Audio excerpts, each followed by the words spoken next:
নমস্কার, আমি মাম্পি, হোমমেকার মাম্পির আরও একটি নতুন ব্লগে আপনাদের সবাইকে স্বাগত জানাই।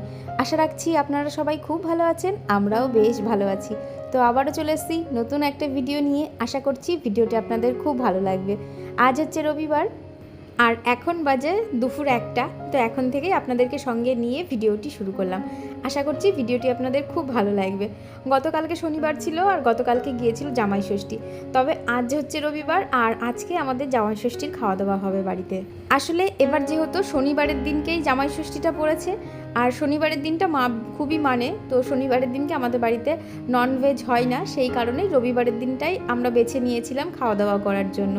এদিকে বাপের বাড়িতে চলে এসেছি, তবে আসার পথে কোল্ড ড্রিঙ্কস আর মিষ্টি নিয়ে এসেছি, তবে এত রোদ আর এত গরম লাগছিল সে কারণে আর দেখাইনি। যাই হোক, এদিকে বাড়িতে এসে মায়ের তো একেবারে রান্না দেখেই আমার তাক লেগে গিয়েছে। এত আইটেম করবে আমি সত্যি ভাবতে পারিনি। তো চলুন আজকের মেনুতে কি কি রয়েছে সেগুলো আপনাদের সঙ্গে শেয়ার করি। প্রথমেই রয়েছে মুগের ডাল, তারপরে পমফ্রেট মাছের ঝাল, চিংড়ি মাছের মালাইকারি, এদিকে সর্ষে পোস্ত দিয়ে তৈরি করা পাবদা মাছের ঝাল, তার সঙ্গে রয়েছে একদম লাল লাল খাসির মাংস, যেটা মায়ের হাতের ফেমাস। একদম কষা কষা মাংস করেছিল, দারুণ খেতে হয়েছিল। তার সঙ্গে টমেটোর চাটনি, মিষ্টি, দই আর পাতে ডালের সঙ্গে খাওয়ার জন্য ভাজা, স্যালাড দুটোই রয়েছে। আর পাশে একটু কষা মাংসও রাখা হয়েছে, যেহেতু কষা মাংস আমরা খাবোই, আমাদের খুব ভালো লাগে। আসলে মা জানে আমরা মায়ের হাতের কষা মাংসটা খেতে খুব ভালোবাসি, সেই কারণেই মা আমাদের জন্য তুলে রাখবেই। আজকের প্রত্যেকটা রান্না দুর্দান্ত খেতে হয়েছিল। তো এই যে জামাই রাজা বসে পড়েছে, একেবারে জম্পেশ ভুরিভোজ। যদিও শুধুমাত্র জামাই ষষ্ঠী বলেই নয়, হাতের কাছে বিজয়ের শ্বশুরবাড়ি হলে কি হবে, সব সময়ের জন্যই এরকম স্পেশাল ট্রিট ও পেয়েই থাকে এই বাড়ি এলে। আসলে মা এইভাবেই সাজিয়ে গুছিয়ে সবাইকে খাওয়াতে খুব পছন্দ করে। বাপের বাড়িতে আমরা যখনই আসি আপনারা তো দেখতেই পান, মা ঠিক এইভাবেই যত্ন সহকারে সবাইকে রান্না করে খাওয়ায়। জামাই খাচ্ছে, এখন এই যে আমাদের ভাত বাড়া হচ্ছে।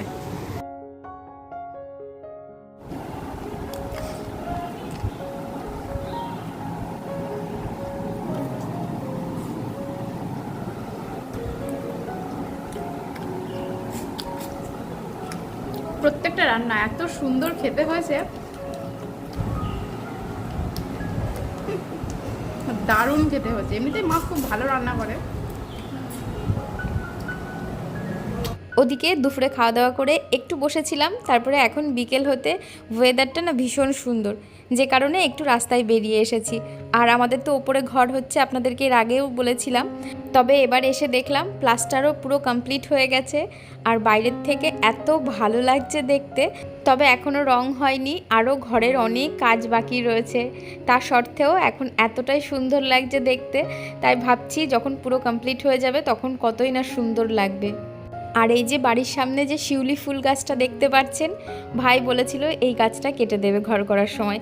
আমি বলেছিলাম একদম কাটবি না, কারণ এই যে সামনেই পুজো আর পুজোর সময় শিউলি ফুল গাছে যখন ফুল ফোটে এত সুন্দর গন্ধ হয়।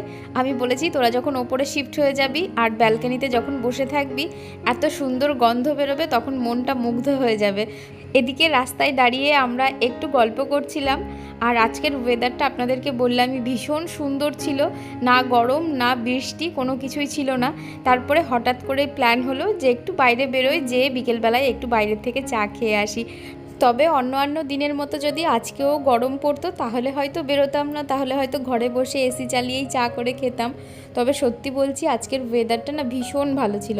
প্রথমে ঠিক করেছিলাম, ভাইকে বললাম যে আমাদের বাপের বাড়ির থেকে একটু এগিয়ে যে দোগাছি আছে, তো ওখানে অঞ্জনা নদীর যে ব্রিজটা রয়েছে ওখানটায় একটু যাই, যেহেতু ওয়েদারটা ভালো আর ওখানে যেহেতু চারিপাশে গাছ রয়েছে আর যেহেতু নদীর ধারে তো খুব ভালো লাগে। আর এরকম মেঘলা ওয়েদারে তো সেখানকার সৌন্দর্য আরও বেড়ে যায়।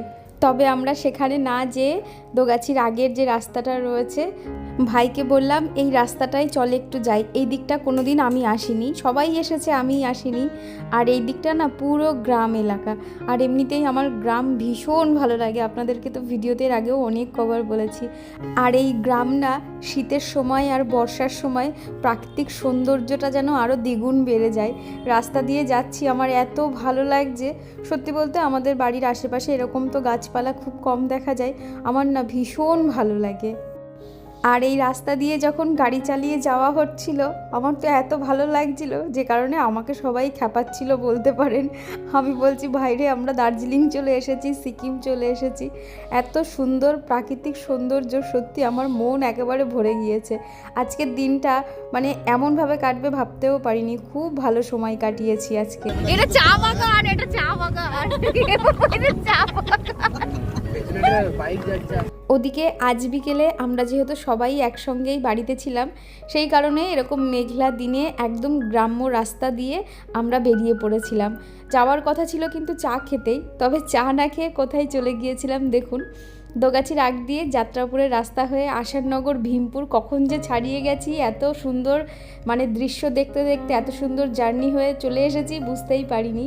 যাই হোক, তারপরে ভাই বলল সামনে শিমলি বাস রয়েছে, চল ওখান থেকে একটু ঘুরে আসি।